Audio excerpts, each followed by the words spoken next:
Hello, I'm Mike Pompeo, America's Secretary of State. The United States has taken decisive action to end Qasem Soleimani's reign of terrorism. President Trump has made clear that he does not seek war in the Middle East and is open to talks with the Iranian regime. He's made it equally clear that we will defend Americans and our interests all around the world. And we will hold those who commit attacks against us accountable and responsible, whether it's the Iranian regime or its proxy forces. We had comprehensive intelligence that showed Soleimani was readying an imminent attack to kill what could have been hundreds of Americans. Our actions saved lives. Soleimani's life was devoted to taking them. It's time for the world to see that the Iranian regime is what it is and not what we wish it to be. The regime is first and foremost a threat to its own people.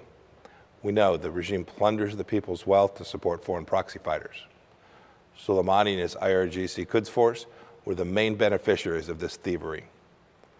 Soleimani, too, coordinated the regime's brutal crackdown against its own citizens this November in Iran, which resulted in the death of more than 1,500 protesters and the arrest of more than 7,000 others.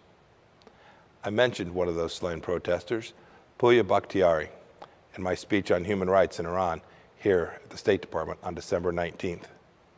Afterward, his parents thanked me for honoring their son's name after the regime had tried to erase his memory. Sadly, the regime swiftly arrested them when they refused to cancel the traditional day of mourning. It's now banned almost all families of slain protesters from mourning the murder of their loved ones. What hypocrisy that the regime has forbidden many parents from mourning their children. It has called for 3 days of immediate mourning following the death of Qasem Soleimani.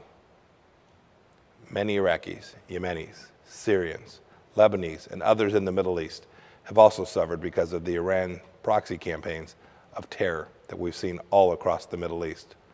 They have seen the true face of this brutal regime. And the Iranian regime has been waging war against the United States for years as well, from the takeover of our embassy in Tehran in 1979, to the bombing of the Beirut Marine Barracks in 1983, to the Khobar Towers bombing in 1996, to the killing of an American contractor and attacks on our embassy in Baghdad in just these past few days. Soleimani had American blood on his hands.